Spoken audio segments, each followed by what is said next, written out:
وانت بتشوف جمهور النادي الاهلي ده مش ممكن ان انت تتخيل انه هذا الجمهور موجود في اخر الدنيا في امريكا. اقسم بالله انا كنت لوهله من كتر الاصوات المصريه اللي حواليا، انا مش عارف انا فين.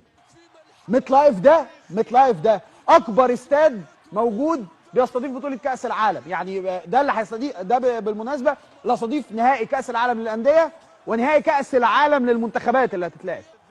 انك تشوف هذه الجماهيريه والشعبيه لفريق مصري وعربي، لابد ان تشعر بالفخر. جمهور الاهلي عظيم يا جماعه، عظيم بجد. اللي عايز يراهن على الجمهور ده، راهن على الجمهور ده، عمرك ما هتخسر.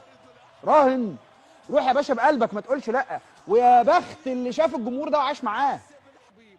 الناس دي انا قعدت معاهم واتكلمت معاهم، كل الناس دي اللي جايه من ولايات بعيده بالست ساعات، واللي بالسبع ساعات، واللي جاي من كندا، واللي جاي من الامارات، واللي جاي من مصر، واللي لا بجد مشاوير ورحلات وقصص.